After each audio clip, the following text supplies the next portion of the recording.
എൻ്റെ പുറകിലായിട്ട് 2 സ്ഥലങ്ങളിലായിട്ട് ഈ മുള്ളൻപന്നിയുടെ മാളമുണ്ട്. ഫുട് പ്രിൻ്റൊക്കെ അവിടെ ഇങ്ങനെ കാണുന്നുണ്ട്. ഈ ഒരു ഭാഗങ്ങളിൽ ഫുട് പ്രിൻ്റൊക്കെ കാണുന്നുണ്ട്. അപ്പോൾ ഫ്രഷാണ്, ഇവരിവിടെ താമസമുണ്ട്. ഈ അപ്പുറത്തെ ഭാഗങ്ങളിലാണ് പലപ്പോഴും കുറുനരികളൊക്കെ വന്നിട്ട് വെള്ളം കുടിക്കുന്നത്. അപ്പോൾ ഞാനിവിടെ ഇരുന്നിട്ട് ഇങ്ങനെ കുറുനരികളുടെ വീഡിയോസൊക്കെ, വെള്ളം കുടിക്കാൻ വരുന്ന വീഡിയോസൊക്കെ എടുത്തിട്ടുണ്ട്. ഇത് കണ്ടോ, ഇതാണ് ചെമ്പൻ മുള്ളൻ കോഴി എന്ന് പറയുന്ന പക്ഷി കേട്ടോ. ചെമ്പൻ മുള്ളൻ കോഴി, ഈ ഇംഗ്ലീഷിൽ റെഡ് സ്പെർ ഫോൾ എന്ന് പറയും. അതുപോലെ തന്നെ വെള്ളത്തിൽ മുട്ടയിടുന്ന മറ്റൊരു ജീവിയാണ് ആര്, കൊതുക് എന്ന് പറയുന്നത്. അപ്പോൾ ഈ കൊതുകിൻ്റെ ലാർവകളെ ഈ തുമ്പികളുടെ ലാർവകൾ ഭക്ഷണമാക്കാറുണ്ട്. ഇത് കുറുനരികളുടെ ഗ്രൗണ്ടാണെന്ന് പറയാം. ഈ കുറുനരികൾ പുല്ലുകൾ കഴിക്കാറുണ്ട്. കുറുനരികൾ മാത്രമല്ല, നമ്മുടെ മാംസാഹാരികളായിട്ടുള്ള കടുവയും അതുപോലെ തന്നെ പുലി, പട്ടി, നമ്മൾ വീട്ടിൽ വളർത്തുന്ന പൂച്ചകളൊക്കെ എന്ത് ചെയ്യാറുണ്ട്, പലപ്പോഴും ഈ പുല്ലുകൾ കഴിക്കാറുണ്ട്. ഞാൻ എൻ്റെ വീട്ടിൻ്റെ അടുത്തുള്ള ഒരു പാറയുണ്ട്, ഒരു കോറി. ആ ഒരു കോറി ആവാസ വ്യവസ്ഥയിലേക്കാണ് ഇന്ന് ഞാൻ പോകുന്നത്.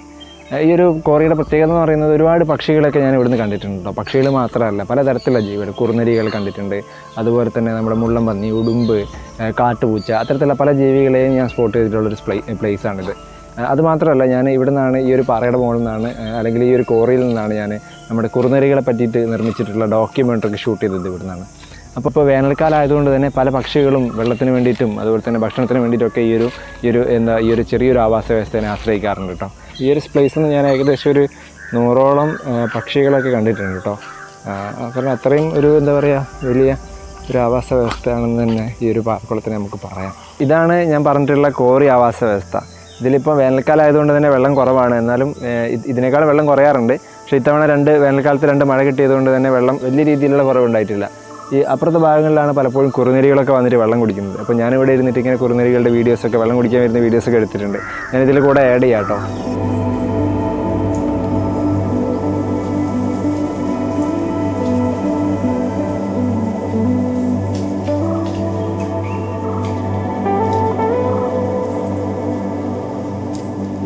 അതുപോലെ തന്നെ ഞാൻ ഇവിടെ നിന്നാണ് നമ്മുടെ ഇന്ത്യൻ പാരഡൈസ് ഫ്ലൈ ക്യാച്ചർ അല്ലെങ്കിൽ നാഗമോഹൻ എന്ന് പറയുന്ന പക്ഷി വെള്ളത്തിൽ വന്നിട്ട് ഇങ്ങനെ വെള്ളം കുടിച്ചു പോകുന്ന വീഡിയോസൊക്കെ ചിത്രീകരിച്ചിട്ടുള്ളത് ഇവിടെ നിന്നാണ്. അപ്പോൾ ഈ ഒരു ചെറിയൊരു ആവാസ വ്യവസ്ഥയിൽ ഒരുപാട് തരത്തിലുള്ള അല്ലെങ്കിൽ വ്യത്യസ്ത തരത്തിലുള്ള പക്ഷികളും മൃഗങ്ങളും അതുപോലെ തന്നെ ജീവികളൊക്കെ ഈ ഒരു ആവാസ വ്യവസ്ഥയിലുണ്ട്. ഇപ്പോൾ നോക്കുകയാണെങ്കിൽ ചെറിയ തവളകൾ മുതൽ മീനുകൾ, പാമ്പുകൾ, അതുപോലുള്ള പലതരത്തിലുള്ള ജീവികളും ഈ ഒരു കോറിനെ അല്ലെങ്കിൽ ഈ ഒരു വെള്ളക്കെട്ടിനെ ആശ്രയിച്ചുകൊണ്ട് ജീവിക്കുന്നുണ്ട്. ഇപ്പോൾ ഞാനിവിടെ വന്നപ്പം നീർക്കോലിനെ കണ്ടിരുന്നു. നീർക്കോലി എന്ന് പറയുന്നത് നമ്മുടെ കീൽബാക്ക് എന്ന് പറയുന്ന വിഷമില്ലാത്ത പാമ്പാണ്. ഈ നീർക്കോലിനെ പറ്റിയിട്ട് ഒരു പഴഞ്ചൊല്ലുണ്ട് അല്ലേ, നീർക്കോലി കഴിച്ചു കഴിഞ്ഞാൽ അത്താഴം മുടങ്ങുന്നൊക്കെ. ശരിക്കും നീർക്കോലിക്ക് വിഷമൊന്നുമില്ല കേട്ടോ. ഒട്ടും വിഷമില്ലാത്തൊരു പാമ്പാണ് നീർക്കോലി എന്ന് പറയുന്നത്. വെള്ളത്തിലാണ് കൂടുതലും കാണുന്നത്. അപ്പോൾ ഈ നീർക്കോലി കടിച്ചു കഴിഞ്ഞാൽ ആരും മരിച്ചു പോകുന്നില്ല. അപ്പോൾ നമുക്ക് പതുക്കെ ഇങ്ങനെ ഈ ബാക്കി സ്ഥലങ്ങളൊക്കെ ഒന്ന് കണ്ടിട്ട് വരാം. അപ്പം കുറേ മുമ്പ് ഇവിടെ നമ്മുടെ മുള്ളൻപന്നിയുടെ ഒരു മാളുണ്ടായിരുന്നു. അപ്പം ഇപ്പോൾ അത് ഉണ്ടോ എന്നുള്ള കാര്യം നമുക്കൊന്ന് നോക്കാം കേട്ടോ. മുള്ളൻപന്നിയും അതുപോലെ തന്നെ നമ്മുടെ ഉടുമ്പുകളൊക്കെ നിർമ്മിക്കുന്ന മാളങ്ങളിലാണ് ഈ കുറുനരികളൊക്കെ പ്രസവിക്കുന്നത്. അതായത് കുറുനരികൾ മാളങ്ങളിൽ പ്രസവിക്കാനുള്ള ഒരു കാരണം എന്ന് പറഞ്ഞു കഴിഞ്ഞാൽ അവരുടെ കുട്ടികളെ സംരക്ഷിക്കാൻ വേണ്ടിയിട്ടാണ് ഇത്തരത്തിലുള്ള മാളങ്ങളൊക്കെ ചൂസ് ചെയ്യുന്നത്. നമ്മുടെ നാട്ടിലൊക്കെ കാണുന്ന ജംഗിൾ പാം സ്ക്വിറൽ എന്ന് പറയുന്ന, അതായത് അണ്ണാറക്കണ്ണനെ ഞാനിവിടെ കണ്ടു കേട്ടോ. നോക്കുമ്പോൾ ഈ ഒരു അണ്ണാറക്കണ്ണൻ എന്താ ചെയ്യുന്നതെന്ന് വെച്ചാൽ മരത്തിനോട് താഴോട്ട് വന്നിട്ട് അവിടെയുള്ള മണ്ണിൽ ഇങ്ങനെ കുളിക്കുകയാണ്. അപ്പോൾ ഒരു കൗതുകകരമായിട്ടുള്ളൊരു കാഴ്ചയാണ് കേട്ടോ. അപ്പോൾ കണ്ടത് ഞാൻ നിങ്ങളെ കാണിച്ചു തരാം. അപ്പോൾ ഞാൻ അതിൻ്റെ കുറച്ച് വീഡിയോസൊക്കെ എടുത്തിട്ടുണ്ട്. അപ്പോൾ ഈ ഒരു അണ്ണാറക്കണ്ണൻ എന്ന് പറയുന്നത് ഒരു കാർണിവോറസ് സ്പീഷീസ് ആണ്. അപ്പോൾ അതിൻ്റെ കുറച്ച് കാഴ്ചകൾ കാണാം.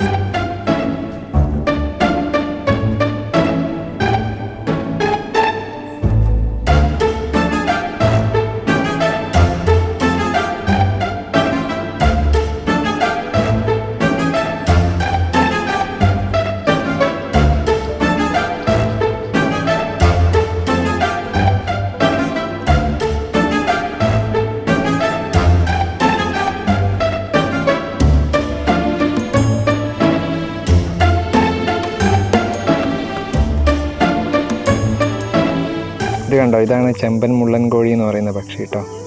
ചെമ്പൻ മുള്ളൻ കോഴി, ഈ ഇംഗ്ലീഷിൽ റെഡ് സ്പെർ ഫോൾ എന്ന് പറയും. നമ്മുടെ നാട്ടിലെ കാടിനോട് ചേർന്നുള്ള സ്ഥലങ്ങളിലൊക്കെ ഈ ഒരു പക്ഷിയെ പൊതുവെ കാണാറുണ്ട് കേട്ടോ. കാട്ടിൽ മാത്രമല്ല, നമ്മുടെ തേയിലത്തോട്ടങ്ങളിലും അതുപോലെ തന്നെ കാപ്പിത്തോട്ടങ്ങളിലും ചെറിയ കാടിനോട് ചേർന്നുള്ള സ്ഥലങ്ങളിലൊക്കെ ഈ ഒരു പക്ഷിയെ സാധാരണയായിട്ട് കാണാറുണ്ട്. ഈ ഒരു പക്ഷിക്ക് ചെമ്പൻ മുള്ളൻ കോഴി എന്ന് പേര് വരാനുള്ള കാരണം ഈ ഒരു പക്ഷിയുടെ നിറം എന്ന് പറയുന്നത് ഒരു ചെമ്പിച്ച കളറാണ്. അതുമാത്രമല്ല, മുള്ളൻ കോഴി എന്ന് വരാനുള്ള കാരണം ഇവരുടെ കാലിൻ്റെ പുറകുവശത്തായിട്ട് മുള്ളുപോലെ ഇങ്ങനെ കാണാം. അപ്പോൾ അതുകൊണ്ടാണ് ഇവരെ ചെമ്പൻ മുള്ളൻ കോഴി എന്ന് വിളിക്കുന്നത്.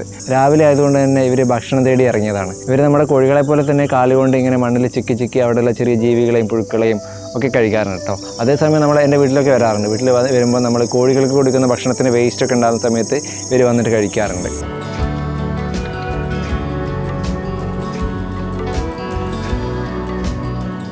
അപ്പോൾ ഞാൻ പറഞ്ഞു നമ്മുടെ മുള്ളൻപന്നിയുടെ മാളങ്ങളെ പറ്റി. എൻ്റെ പുറകിലായിട്ട് 2 സ്ഥലങ്ങളിലായിട്ട് ഈ മുള്ളൻപന്നിയുടെ മാളമുണ്ട്. ഒരുപക്ഷെ ഇത് രണ്ടും ഒരു മാളമായിരിക്കാം, 2 എൻട്രൻസ് ആയിരിക്കാനാണ് സാധ്യത. ഇതിൻ്റെ അകം എന്ന് പറയുന്നത് എനിക്ക് തോന്നുന്നു വലിയൊരു ഏരിയ ഉണ്ടെന്ന് തോന്നുന്നു. കാരണം 2 എൻട്രൻസ് ആയിട്ടാണെന്ന് തോന്നുന്നു ഇത് ഡിസൈൻ ചെയ്തിരിക്കുന്നത്. ഒരുപക്ഷെ ഇതിൻ്റെ ഉള്ളിൽ ഭയങ്കര കൂളിംഗ് ഒക്കെ ഉണ്ടാവും അല്ലേ. നമ്മൾ പണ്ടൊക്കെ താമസിച്ചിരുന്ന വീടെന്ന് പറയുന്നത് മണ്ണുകൾ കൊണ്ടൊക്കെ ഉണ്ടാക്കിയ വീടായിരുന്നു. അപ്പോൾ അതേ ഒരു പ്രതീതിയായിരിക്കും ഒരുപക്ഷെ ഇതിനുള്ളിലുണ്ടാകും. നല്ല കൂളിംഗ് സിസ്റ്റം ഒക്കെ ചിലപ്പോൾ ഇതിനുള്ളിലുണ്ടാവും. ഈ ഒരു മാളം നോക്കുന്ന സമയത്ത് എനിക്ക് തോന്നുന്നു ഇത് കണ്ടോ, ഇത് നല്ല ഫ്രഷാണ്. കാരണം ഇതിൻ്റെ ഒരു ഇവിടെ ഈ മുള്ളൻപന്നിയുടെ ഫുട് പ്രിൻ്റൊക്കെ അവിടെ ഇങ്ങനെ കാണുന്നുണ്ട്. ഈ ഒരു ഭാഗങ്ങളിൽ ഫുട് പ്രിൻ്റൊക്കെ കാണുന്നുണ്ട്. അപ്പോൾ ഫ്രഷാണ്, ഇവരിവിടെ താമസമുണ്ട്. എന്തായാലും നമുക്ക് ഇങ്ങോട്ടൊന്ന് ഇറങ്ങി നോക്കാം. ഇവിടെ ഒരു മാളമുണ്ട്, ഇവിടെ ഒരു എൻട്രൻസ് ഉണ്ട്. അപ്പോൾ ഇത്തരത്തിലുള്ള മാളങ്ങളിലാണ് ഞാൻ പറഞ്ഞു, ഇത്തരത്തിലുള്ള മാളങ്ങളിലാണ് നമ്മുടെ കുറുനരികളൊക്കെ പ്രസവിക്കുന്നത്. കാരണം കുറുനരികളുടെ കുട്ടികളെ സംരക്ഷിക്കാൻ വേണ്ടിയിട്ട് അവരെന്ത് ചെയ്യാറുണ്ട്, ഇത്തരത്തിലുള്ള ഡെന്ന്, അതായത് മാളങ്ങളാണ് തിരഞ്ഞെടുക്കുക. കാരണം ശത്രുക്കളിൽ നിന്നൊക്കെ കുട്ടികളെ രക്ഷിക്കാൻ വേണ്ടിയിട്ടാണ് ഇത്തരത്തിലുള്ള മാളങ്ങൾ തിരഞ്ഞെടുക്കുന്നത്. അപ്പോൾ ഞാൻ പറഞ്ഞു, ഈ മുള്ളൻപന്നികൾ ശരിക്കും കർഷകർക്ക് ദോഷം ചെയ്യുന്ന ഒരു ജീവി തന്നെയാണല്ലേ. പലപ്പോഴും എൻ്റെ വീട്ടിലൊക്കെ മുള്ളൻപന്നി വന്നിട്ട് തേങ്ങകളൊക്കെ കാർന്ന് തിന്നാറുണ്ട്. അതുപോലെ തന്നെ ചെറിയ ചെടികൾ, അതായത് നമ്മൾ വളർത്തുന്ന പച്ചക്കറികളൊക്കെ ഇവരെന്ത് ചെയ്യാറുണ്ട്, കാർന്ന് നിന്ന് നശിപ്പിക്കാറുണ്ട്. ഉദാഹരണം പറയുകയാണെങ്കിൽ നമ്മളെ വീട്ടിൽ ഉണ്ടാക്കുന്ന പപ്പായകളൊക്കെ ഇവർ വന്നിട്ട് കാർന്ന് തിന്നിട്ട് നശിപ്പിക്കാറുണ്ട്. അതുപോലെ തന്നെ തെങ്ങിൻ്റെ ചെറിയ തൈത്തെങ്ങുകളൊക്കെ ഇവരെന്ത് ചെയ്യാറുണ്ട്, ചെറിയ രീതിയിൽ വന്നിങ്ങനെ മാന്തി അല്ലെങ്കിൽ കാർന്ന് തിന്നിട്ട് നശിപ്പിക്കാറുണ്ട്. അപ്പോൾ കർഷകർക്ക് ഈ മുള്ളൻപന്നി ശരിക്കും ഒരു ഉപദ്രവമാണെങ്കിലും ഇപ്പം ഈ മുള്ളൻപന്നി ഇല്ലെങ്കിൽ ഒരുപക്ഷെ കുറുനരിക്ക് പ്രസവിക്കാൻ പറ്റിയുള്ള ഇത്തരത്തിലുള്ള ഡെന്നുകൾ അല്ലെങ്കിൽ മാളങ്ങൾ ഉണ്ടാക്കാൻ ഒരുപക്ഷെ കഴിയണമെന്നില്ല. കാരണം കുറുനരികൾക്ക് എപ്പോഴും ഇതുപോലുള്ള വലിയ മാളങ്ങൾ ഉണ്ടാക്കാനുള്ള കഴിവൊന്നും ഉണ്ടാവില്ല. ചെറിയ രീതിയിലുള്ള മണ്ണൊക്കെ മാന്തി ഉണ്ടാക്കാറുണ്ടെങ്കിലും ഇത്രയും വലിയൊരു ഏരിയയിൽ, അതായത് വലിയൊരു സ്പേസിൽ ഇത്രയും വലിയ മാളങ്ങൾ ഉണ്ടാക്കാൻ ചിലപ്പം കുറുനരിയിൽ കഴിയണമെന്നില്ല. അപ്പോൾ ഈ മുള്ളൻപന്നി ഇല്ലെങ്കിൽ ഒരുപക്ഷെ കുറുനരിക്ക് പ്രസവിക്കാനുള്ള ഒരു സ്പേസുമാണ് നഷ്ടപ്പെടുന്നത്. അപ്പോൾ ഒരു ജീവി മറ്റൊരു ജീവിയെ ആശ്രയിച്ചുകൊണ്ടാണ് ഈ ഭൂമിയിൽ ജീവിക്കുന്നത്. അപ്പോൾ നമുക്ക് ഈ താഴോട്ടൊന്ന് ഇറങ്ങി നോക്കാം, ഈ മുള്ളൻപന്നിയുടെ മാളത്തിൻ്റെ അടുത്തേക്കൊന്ന് പോയി നോക്കാം. ചിലപ്പോൾ ഒരുപക്ഷെ ഇവിടെ ഉണ്ടാകും, പക്ഷേ രാവിലെ ആയതുകൊണ്ട് ഒരുപക്ഷെ മാളത്തിൽ റെസ്റ്റ് ചെയ്യായിരിക്കാം. ഇങ്ങോട്ട് ഇറങ്ങുന്ന വഴി എന്ന് പറയുന്നത് കുറച്ചൊരു ഡേഞ്ചറാണ്. ഡേഞ്ചർ എന്ന് പറഞ്ഞാൽ കുറേ മുള്ളും ചെടികളൊക്കെ ആയിട്ടുള്ളൊരു പ്ലേസാണത്. അപ്പോൾ നമുക്ക് നോക്കാം. അപ്പോൾ ഇതിനുള്ളിലേക്ക് നല്ലൊരു ഏരിയ ഉണ്ട്. നമുക്ക് എന്തായാലും അങ്ങോട്ട് ക്യാമറ ഒന്നും ഇടണ്ട, കാരണം അവരുടെ ഒരു വീടാണല്ലോ. ആ വീട്ടിലേക്ക് നമ്മൾ മറ്റൊരാളുടെ അനുവാദം ഇല്ലാതെ കയറി ചെല്ലുന്നത് വളരെ മോശമല്ലേ. അത് മാത്രമല്ല അവർക്ക് വലിയ രീതിയിലുള്ള ബുദ്ധിമുട്ടുകൾ ഉണ്ടാക്കും. അപ്പം നമുക്ക് ഇവിടെ നിന്നുള്ള കുറച്ച് കാഴ്ചകളൊക്കെ ഒന്ന് കാണാം. അപ്പോൾ ഇവിടെ നോക്കുകയാണെങ്കിൽ അവരുടെ ഒരു ഫുട് പ്രിൻ്റ് ഉണ്ട്. ഇത് കണ്ടോ, ഈ ഒരു കാൽപ്പാട് കാണുന്നുണ്ട്. അതുപോലെ തന്നെ ഇത് അവരുടെ മുള്ളൻപന്നീൻ്റെ ഒരു കാൽപ്പാടാണ്. പിന്നെ ഇവിടെയൊക്കെ ഉണ്ട്, ഇവിടെയൊക്കെ അവരുടെ കാൽപ്പാട് ഉണ്ട്. അവർ പോകുന്ന വഴി തന്നെയാണത്. അപ്പോൾ എനിക്ക് തോന്നുന്നത് ഇതിൻ്റെ ഉള്ളിൽ മുള്ളൻപന്നികൾ ഉണ്ടെന്നാണ്. കാരണം അവരുടെ ഫ്രഷ് ആയിട്ടുള്ള ഫുട് പ്രിൻ്റ്, അതായത് കാൽപ്പാടുകൾ പതിഞ്ഞിട്ടുണ്ട്. ഇവിടെയൊക്കെ അവരുടെ ഫുട് പ്രിൻ്റുകളുണ്ട്. അപ്പോൾ ഇതിൻ്റെ ഉള്ളിലേക്ക് എനിക്ക് തോന്നുന്നു വലിയൊരു ഏരിയ ഉണ്ടെന്ന് തോന്നുന്നു. നമുക്ക് എന്തായാലും ഉള്ളിലേക്ക് പോയി നോക്കാൻ പറ്റില്ല. എന്തായാലും പുറത്തുനിന്നുള്ള കാഴ്ചകളാണ് നിങ്ങളിപ്പോൾ കാണുന്നത്. ഓക്കെ, ഇനി നമുക്ക് ഇതിൻ്റെ അപ്പുറം മറ്റൊരു മാളം കൂടെ ഉണ്ട്, അങ്ങോട്ടേക്ക് കൂടെ പോവാം. അവിടെയും ഇതുപോലെ തന്നെയുള്ള മറ്റൊരു എൻട്രൻസ് ഉണ്ട്. ആ ഒരു എൻട്രൻസ് എന്നുള്ള കാഴ്ചകൾ കൂടെ നമുക്ക് ഒന്ന് കാണാം കേട്ടോ. അപ്പം ഇതാണ് ഞാൻ പറഞ്ഞ രണ്ടാമത്തെ മുള്ളൻപന്നിയുടെ മാളെന്ന് പറയുന്നത്. ഒരുപക്ഷെ ഇത് രണ്ടും ഒരേ മാളായിരിക്കും കേട്ടോ. ഒരു രണ്ട് എൻട്രൻസ് ആയിരിക്കാനാണ് സാധ്യത എന്നാണ് തോന്നുന്നത്. അപ്പോൾ ഞാൻ പറഞ്ഞില്ലേ, നമ്മളെ വീട്ടിലൊക്കെ വന്നിട്ട് ഈ മുള്ളൻപന്നി നമ്മുടെ തേങ്ങകളൊക്കെ കൊണ്ടുപോകാറുണ്ടെന്ന്. ഈ തേങ്ങകളൊക്കെ ഇവിടെ കൊണ്ടുവന്നിട്ട് എന്ത് ചെയ്യാറുണ്ട്, ഇങ്ങനെ ഇവിടെ മാത്രമല്ല, തേങ്ങ കിട്ടുന്ന സമയത്ത് അവർ പിന്നെ അവരുടെ പല്ല് ഉപയോഗിച്ചിട്ട് അല്ലെങ്കിൽ കൈകളെല്ലാം ഉപയോഗിച്ചിട്ട് കാർന്നിട്ട് കഴിക്കാറുണ്ട്. അപ്പോൾ ഇവിടെ വന്നിട്ട് തേങ്ങയുടെ ചകിരി, അതായത് തേങ്ങ പൊളിക്കാമെന്നൊക്കെ പറയില്ലേ, തേങ്ങ പൊളിച്ച് കഴിച്ചതിൻ്റെ ഒരു തെളിവാണ് ഇവിടെ കാണുന്നത്. ചകിരി ഇങ്ങനെ കിടക്കുന്നുണ്ട്. അതുപോലെ തന്നെ ഇവിടെ കുറേ തേങ്ങകളൊക്കെ കാണുന്നുണ്ട്. അവിടെ ഒരു തേങ്ങ കിടക്കുന്നുണ്ട്. അതുപോലെ തന്നെ അതിനുള്ളിലേക്ക് ഉൾഭാഗങ്ങളിലേക്കൊക്കെ തേങ്ങകൾ ഇങ്ങനെ കിടക്കുന്നുണ്ട്. ഇവിടെ ഒരു തേങ്ങ കിടക്കുന്നുണ്ട്. അപ്പോൾ ഇത് മുള്ളൻപന്നി കൊണ്ടുവന്നിട്ടുള്ള ഒരു തേങ്ങയാണ്. അപ്പോൾ ഇങ്ങനെ എന്ത് ചെയ്യാറുണ്ട് ഇവർ, പിന്നെ തേങ്ങകളൊക്കെ ഇങ്ങനെ കാർന്ന് തിന്നാറുണ്ട്. അപ്പോൾ ഇതിൻ്റെ ഉള്ളിൽ എനിക്ക് തോന്നുന്നത് ഉള്ളിൽ മുള്ളൻപന്നികളുണ്ടെന്നാണ് തോന്നുന്നത്. നമുക്ക് എന്തായാലും ഉള്ളിലോട്ടേക്കൊന്നും പോയി നോക്കാൻ കഴിയില്ല. എന്തായാലും നമുക്ക് ഈ ഒരു ഏരിയ എന്തായാലും നമുക്കൊന്ന് കാണാം. ഓക്കെ, ഇത്രയും കാഴ്ചകളാണ് ഇതിനുള്ളിൽ നിന്ന് കാണാനുള്ളത്. ഒരു മനോഹരമായിട്ടുള്ളൊരു സ്ഥലമാണല്ലേ. ഇതാണ് ഇവരുടെ ഒരു ഹാബിറ്റേറ്റ് എന്ന് പറയുന്നത്. ഇത്തരത്തിൽ കാടുകളൊക്കെ ചേർന്നുള്ള സ്ഥലങ്ങളാണ് പൊതുവെ ഇവർ ഈ ഇത്തരത്തിലുള്ള മാളങ്ങളൊക്കെ ഉണ്ടാക്കുന്നത്. അപ്പം അപ്പുറം ഒരു മാളമുണ്ട്. പിന്നെ അതുപോലെ തന്നെ ഇവിടെയും ചെറിയൊരു മാളമുണ്ട് കേട്ടോ. ഇത് ചിലപ്പം മറ്റൊരു ഷോർട്ട് കട്ടൊക്കെ ആവാനാണ് സാധ്യത, എനിക്കറിയില്ല. എന്തായാലും അത് കണ്ടിട്ടും ഇത് അവർ ഉപയോഗിക്കുന്ന ഒരു വഴിയായിട്ട് തോന്നുന്നുണ്ട്. അതുപോലെ തന്നെ അപ്പുറം ഒരു മാളമുണ്ട്. ഞാൻ പറഞ്ഞ 2 എൻട്രൻസ് ആണ് ഇവിടെ കാണുന്നത്. അപ്പോൾ ഇത്രയും കാര്യങ്ങളാണ് നമുക്ക് മുള്ളൻപന്നികളെ പറ്റി പറയാനുള്ളത്. ഈ മുള്ളൻപന്നികൾ പലർക്കും കർഷകർക്കൊക്കെ ഉപദ്രവമാണെങ്കിലും ഈ മുള്ളൻപന്നിയും നമ്മുടെ സമൂഹത്തിൽ അല്ലെങ്കിൽ നമ്മുടെ ഭൂമിക്ക് ആവശ്യമായിട്ടുള്ള ഒരു ജീവി തന്നെയാണ്. അതുകൊണ്ട് നമുക്ക് മുകളിലേക്ക് ഈ പാറയുടെ മറ്റ് വശങ്ങളിലേക്കൊക്കെ പോകാനുണ്ട്. അവിടെയും കുറേ കാഴ്ചകളുണ്ട്. അവിടെ പലതരത്തിലുള്ള പക്ഷികളും അതുപോലെ തന്നെ ജീവികൾ, കുറുനരികളൊക്കെ ഉണ്ട്. അപ്പോൾ എൻ്റെ പുറകിലായിട്ട് കാണുന്ന മരത്തിനുള്ളതാണ് നമ്മൾ ഫിഷ് ഹോളിനൊക്കെ കാണുന്നത്. അതിൻ്റെ കാര്യങ്ങൾ നമുക്ക് പോകുന്ന വഴിയിൽ പറയാം. ഇനി നമ്മൾ ഈ പാറയുടെ മറ്റൊരു ഭാഗത്തേക്ക് പോവുകയാണ്. ഒരു മുകൾ വശത്തേക്ക് പോവാണ്. ഇതിൻ്റെ അപ്പുറം സൈഡായിട്ട് ചെറിയ വെള്ളം കെട്ടിക്കിടക്കുന്ന ചെറിയൊരു ഏരിയയും കൂടെ ഉണ്ട് കേട്ടോ. അപ്പോൾ ഇതാണ് നമ്മൾ പറഞ്ഞിട്ടുള്ള കുളം. ഞാൻ ഇവിടുന്ന് ഒരു വർഷം നമ്മുടെ ഇന്ത്യൻ പാരഡൈസ് ഫ്ലൈ ക്യാച്ചർ വന്നിട്ട് വെള്ളം കുടിക്കുന്നതിൻ്റെ ഫോട്ടോ ഒക്കെ എടുത്തിരുന്നു. അപ്പം ആ കാണുന്ന മരത്തിൻ്റെ മുകളിൽ നമ്മുടെ ഇന്ത്യൻ പാരഡൈസ് ഫ്ലൈ ക്യാച്ചറിൻ്റെ ജുവനയിൽ വന്നിട്ട് ഇരിക്കുന്നുണ്ടായിരുന്നു. അപ്പോൾ ഞാൻ അതിൻ്റെ ചിത്രമൊക്കെ എടുത്തിട്ടുണ്ട്. ഞാൻ അതിൻ്റെ കൂട്ടത്തിൽ ആഡ് ചെയ്യാം കേട്ടോ. അപ്പോൾ ഇവിടെ പലതരത്തിലുള്ള ചെടികളൊക്കെ ഉണ്ട് കേട്ടോ. ഇവിടെ ഒരു മാവുണ്ട്, അതുപോലെ തന്നെ നമ്മുടെ സീമുക്കൊന്ന എന്ന് പറയുന്ന മരമുണ്ട്. പിന്നെ അതുപോലെ തന്നെ ഇവിടെ ഒരു പനയുണ്ട്, പനയുടെ ചെറിയൊരു മരമുണ്ട്. പിന്നെ ഈ ഒരു മരം എന്ന് പറയുന്നത് വെങ്കട എന്ന് പറയുന്ന ഒരു മരമാണ്. ഈ വെങ്കട എന്ന് പറയുന്ന മരത്തിനൊരു പ്രത്യേകതയുണ്ട്. നമ്മുടെ നാട്ടിലൊക്കെ കാണുന്ന ഒരു നിശാശലഭമുണ്ട്, ബ്ലൂ ടൈഗർ മോത്ത് എന്ന് പറയുന്നത്, അതായത് വെങ്കടനീലി എന്ന് പറയുന്ന ഒരു നിശാശലഭം. ഈ നിശാശലഭം എന്ന് പറയുന്നത് രാത്രികാലങ്ങളിൽ വരുന്ന ശലഭങ്ങളെയാണ് നമ്മൾ നിശാശലഭം എന്ന് പറയുക. പക്ഷേ ഈ ഒരു ബ്ലൂ ടൈഗറിനൊരു പ്രത്യേകതയുണ്ട്, പകൽ സമയങ്ങളിലും പറക്കുന്ന ഒരു നിശാശലഭമാണെന്ത് ഈ ബ്ലൂ ടൈഗർ എന്ന് പറയുന്നത്. അപ്പോൾ ഈ ബ്ലൂ ടൈഗർ മോത്തിൻ്റെ, അതായത് ബ്ലൂ ടൈഗർ നിശാശലഭത്തിൻ്റെ ഒരു ഹോസ്റ്റ് പ്ലാന്റ്, അതായത് ഓരോ ശലഭങ്ങൾക്കും ഓരോ ചെടികളുണ്ട്, മുട്ടയിടാൻ വേണ്ടിയിട്ടുള്ള ഓരോ ചെടികളുണ്ട്, അതിനാണ് നമ്മൾ ഹോസ്റ്റ് പ്ലാന്റ് എന്ന് പറയുക. അപ്പോൾ ആ ഒരു ചെടിയിൽ മാത്രമാണ് ഇത്തരത്തിലെ ശലഭങ്ങൾ മുട്ടയിടുക. അപ്പോൾ ഈ ഒരു വെങ്കട എന്ന് പറയുന്ന മരം നമ്മുടെ ബ്ലൂ ടൈഗർ മോത്ത്, അതായത് വെങ്കടനീലി എന്ന് പറയുന്ന നിശാശലഭത്തിൻ്റെ പ്ലാന്റാണ്. ഈ ഒരു മരത്തിൽ മാത്രമാണ് ഈ നിശാശലഭം മുട്ടയിടുന്നത്. പക്ഷേ പലപ്പോഴും നമ്മുടെ നാട്ടിലൊക്കെ ഈ മരം കുറച്ച് ഹൈറ്റ് വെക്കുമ്പോഴത്തേക്ക് എന്ത് ചെയ്യാറുണ്ട്, പലപ്പോഴും നമ്മൾ മുറിച്ച് കളയാറുണ്ട് അല്ലേ. അപ്പോൾ നിങ്ങൾ ഓർക്കേണ്ട ഒരു കാര്യം, ഈ ഒരു വെങ്കട മരം ഇല്ലെങ്കിൽ നമ്മുടെ നാട്ടിൽ ഈ ബ്ലൂ ടൈഗർ മോത്ത് ഉണ്ടാവില്ല. ഈ ബ്ലൂ ടൈഗർ മോത്തിന് അടുത്ത തലമുറ ഉണ്ടാക്കാനുള്ള അവസരമാണ് നഷ്ടപ്പെടുന്നത്. അപ്പോൾ ഇത്തരത്തിലുള്ള മരങ്ങളൊക്കെ പ്രൊട്ടക്ട് ചെയ്യുന്നത് നമ്മളെ ഓരോ ചെറിയ ചെറിയ ജീവികൾക്ക് പോലും അത്രയും പ്രധാനപ്പെട്ടതാണ്. അതുപോലെ തന്നെ എൻ്റെ പുറകിൽ നിങ്ങൾക്ക് കാണാൻ കഴിയുന്ന മരത്തിൻ്റെ മുകളിലാണ് നമ്മുടെ ബ്രൗൺ ഫിഷ് ഹോൾ എന്ന് പറയുന്നത്, അതായത് മീൻകുമൻ എന്ന് പറയുന്ന പക്ഷി പലപ്പോഴും റെസ്റ്റ് ചെയ്യുന്നവർ കണ്ടിട്ടുള്ളത്.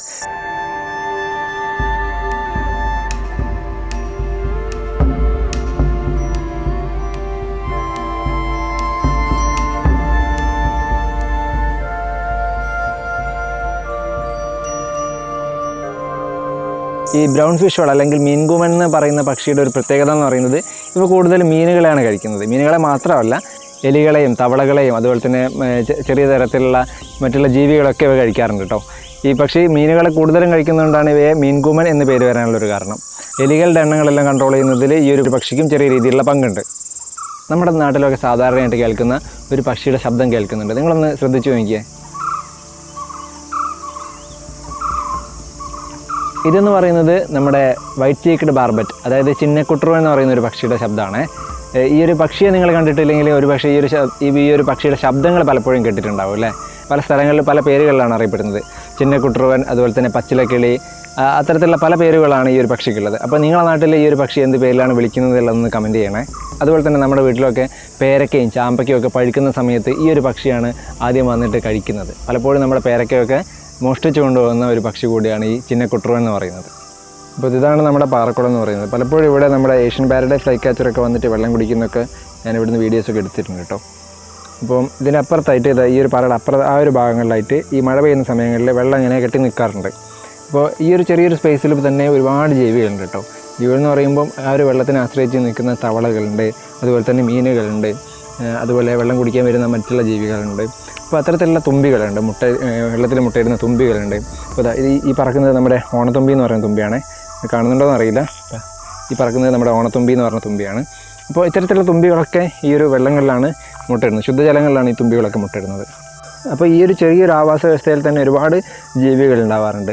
ഈ ഒരു വെള്ളത്തിൽ മീനുള്ളതുകൊണ്ട് തന്നെ മീനെ കഴിക്കാൻ വരുന്ന kingfisher, common kingfisher ഉണ്ടാവാറുണ്ട്. അതുപോലെ തന്നെ ചെറിയ തരത്തിലുള്ള പാമ്പുകൾ, നീർക്കോലികൾ, അത്തരത്തിലുള്ള പല ജീവികളും ഈ ഒരു ആവാസ വ്യവസ്ഥയെ ഇങ്ങനെ ആശ്രയിക്കാറുണ്ട്.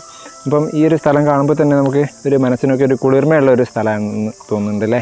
അപ്പോൾ ഞാൻ പറഞ്ഞു, ഇവിടെ ഈ ഒരു ചെറിയൊരു ആവാസ വ്യവസ്ഥയിൽ തന്നെ ഒരുപാട് ജീവികളെ നമുക്ക് കാണാൻ കഴിയും. അപ്പോൾ ഞാനിവിടെ വന്നപ്പോൾ നമ്മുടെ ചാട്ടക്കാരൻ എന്ന് പറയുന്നൊരു തവള, അതായത് കോമൺ സ്കിപ്പിംഗ് ഫ്രോഗ് അല്ലെങ്കിൽ സ്കിറ്ററിങ് ഫ്രോഗ് എന്നൊക്കെ പറയുന്ന ഒരു തവള, നമ്മുടെ നാട്ടിലൊക്കെ ഈ ഒരു തവളയെ കാണാറുണ്ട്.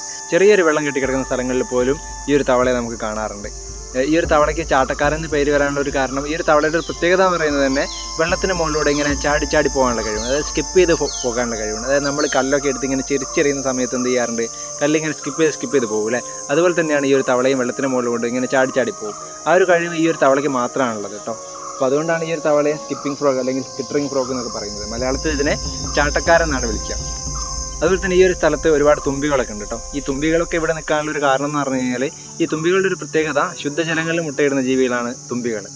അപ്പോൾ ഇതാ ഇവിടെ ഒരു സൂചിത്തുമ്പി എന്ന് പറഞ്ഞൊരു തുമ്പിയുണ്ട്, അതുപോലെ തന്നെ ഇതാ മറ്റൊരു തുമ്പിയുണ്ട്, സാമിത്തുമ്പിയുണ്ട്. അങ്ങനെ പല തുമ്പികളും ഇങ്ങനെ പറന്നു പോകുന്നുണ്ട്. ഞാൻ പറഞ്ഞു തുമ്പികൾ വെള്ളത്തിലാണ് മുട്ടയിടുന്നത് എന്നുള്ള കാര്യം. അതുപോലെ തന്നെ വെള്ളത്തിൽ മുട്ടയിടുന്ന മറ്റൊരു ജീവിയാണ് ആര്, കൊതുക് എന്ന് പറയുന്നത്. അപ്പോൾ ഈ കൊതുകിൻ്റെ ലാർവകളെ ഈ തുമ്പികളുടെ ലാർവകൾ ഭക്ഷണമാക്കാറുണ്ട്.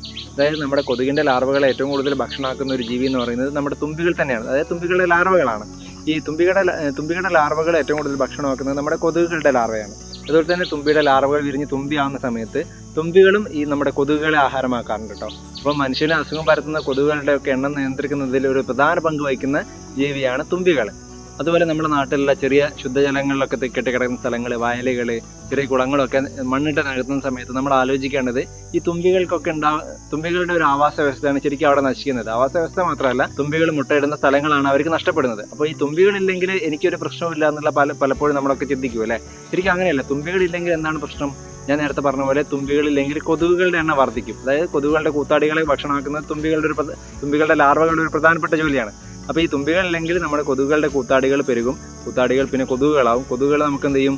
പലതരത്തിലുള്ള പനികളൊക്കെ കൈമാറാറുണ്ട് അല്ലേ. അപ്പോൾ ഈ തുമ്പികളില്ലെങ്കിൽ നമ്മൾ കൊതുകുകളുടെ എണ്ണം കൂടും. കൊതുകുകളുടെ എണ്ണം കൂടുമ്പോൾ മനുഷ്യന് പലതരത്തിലുള്ള അസുഖങ്ങൾ വരും. അപ്പോൾ അതുകൊണ്ടാണ് ഞാൻ പറഞ്ഞത് തുമ്പികളില്ലെങ്കിൽ എനിക്കൊരു പ്രശ്നമില്ല എന്ന് പലരും ചിന്തിക്കാറുണ്ടെങ്കിലും അങ്ങനെയല്ല. തുമ്പികളും നമ്മുടെ ഭൂമിയിൽ ഒരു പ്രധാനപ്പെട്ട ഒരു ജീവിയാണ്. അതുപോലെ തന്നെ നമ്മുടെ നാട്ടിൽ 2 തരത്തിലുള്ള തുമ്പികളാണുള്ളത്. ഒന്ന് കല്ലൻ തുമ്പി, അതുപോലെ തന്നെ സൂചിത്തുമ്പിയും. ഈ 2 തുമ്പികൾ തമ്മിൽ വ്യത്യാസങ്ങളുണ്ട് കേട്ടോ. വ്യത്യാസം എന്ന് പറഞ്ഞു കഴിഞ്ഞാൽ സൂചിത്തുമ്പി എന്ന് പറയുന്നത് മെലിഞ്ഞ ശരീരവും ചിറകുകൾ ഇങ്ങനെ ഒട്ടിക്കിടക്കുന്ന രീതിയിലുമാണ് ഈ സൂചിത്തുമ്പികളെ കാണുക. എന്നാൽ അതേസമയം കല്ലൻ തുമ്പിയുടെ ഒരു പ്രത്യേകത എന്ന് പറയുന്നത് 4 ചിറകുകളായിട്ടുള്ള ഒരു ശരീരമായിരിക്കും ഈ കല്ലൻ തുമ്പിക്ക് ഉണ്ടാവുക. 4 ചിറകുകളും വിടർത്തി, അതായത് ചിറകുകൾ നിവർത്തിയാണ് ഇവരിയ്ക്കുന്നത്.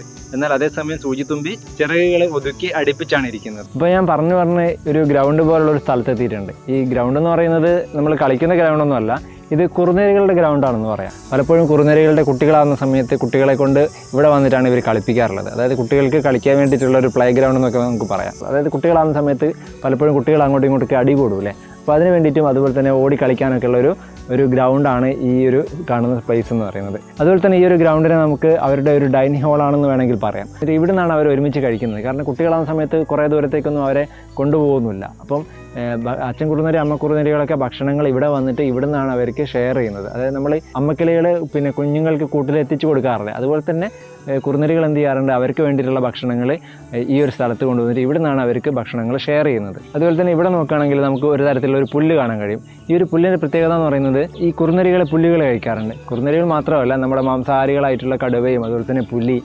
പട്ടി, നമ്മൾ വീട്ടിൽ വളർത്തുന്ന പൂച്ചകളൊക്കെ എന്ത് ചെയ്യാറുണ്ട്? പലപ്പോഴും ഈ പുല്ലുകൾ കഴിക്കാറുണ്ട്. പുല്ലുകൾ കഴിക്കുന്നത് അവരുടെ വയറിന് എന്തെങ്കിലും അസുഖങ്ങൾ ഉണ്ടാകുമ്പോൾ അല്ലെങ്കിൽ വയറിലെന്തെങ്കിലും ദഹിക്കാത്ത പ്രശ്നങ്ങൾ, ഭക്ഷണം കഴിച്ച ഭക്ഷണത്തിന് ദഹനം ശരിയായ രീതിയിൽ നടക്കാത്തത് കൊണ്ടൊക്കെ ഒരുപക്ഷെ ഇത്തരത്തിലുള്ള ജീവികൾ എന്ത് ചെയ്യാറുണ്ട്? പുല്ലുകൾ കഴിക്കാറുണ്ട്. അപ്പോൾ ഞാനിവിടെ കണ്ടിട്ടുള്ളൊരു കാഴ്ച എന്ന് പറയുന്നത് കുറുനരി ഈ ഒരു പുല്ല് കഴിക്കാറുണ്ട്. എല്ലാ പുല്ലുകളൊന്നും ഇവ ഒരുപക്ഷെ കഴിക്കാറുണ്ടാവില്ല. പക്ഷേ ഞാൻ കണ്ടിടത്തോളം ഈ ഒരു പുല്ല് മാത്രമാണ് ഈ കുറുനരികളൊക്കെ കഴിക്കുന്നത് കണ്ടിട്ടുള്ളത്. കുറുനരികളും പട്ടികളൊക്കെ ഈ ഒരു പുല്ല് കഴിക്കാറുണ്ട്. ഈ പുല്ലിൻ്റെ പ്രത്യേകതകളൊന്നും അറിയില്ല. എന്തായാലും ഞാനിതിൽ നിങ്ങളോട് പറഞ്ഞു എന്ന് മാത്രം.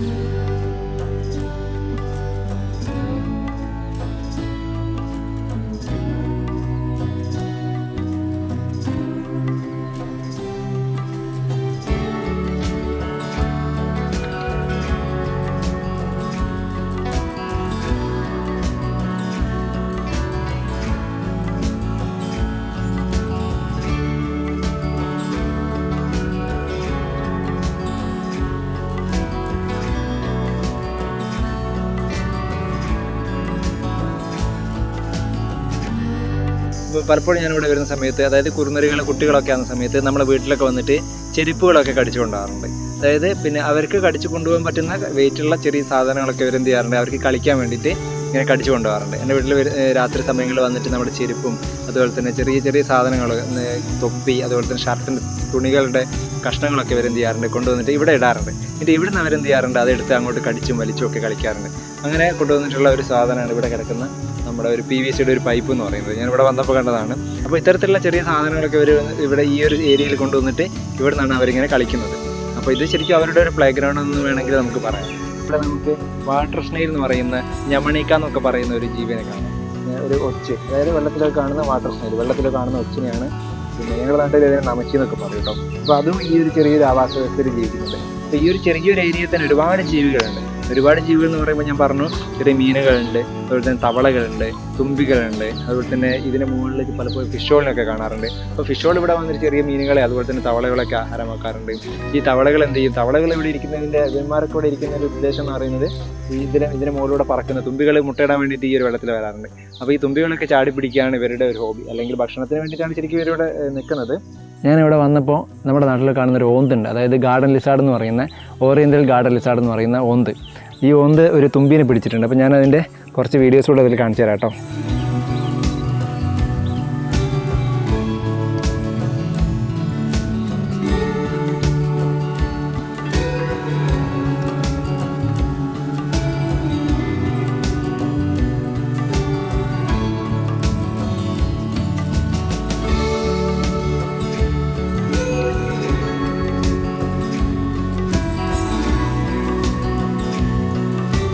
അപ്പോൾ നമ്മളിവിടെ വന്നപ്പോൾ ഒരുപാട് ജീവികളൊക്കെ കണ്ടു അല്ലേ, ഒരുപാട് പക്ഷികളൊക്കെ പരിചയപ്പെട്ടു. അപ്പോൾ ഇത്തരത്തിലുള്ള വീഡിയോസ് ഇനിയും നമുക്ക് ചെയ്യാനുണ്ട്. അപ്പം ഈ ഒരു വീഡിയോ ഇവിടെ അവസാനിപ്പിക്കുകയാണ്. അടുത്ത വീഡിയോ ആയിട്ട് നമുക്ക് ഉടനെ കാണാം.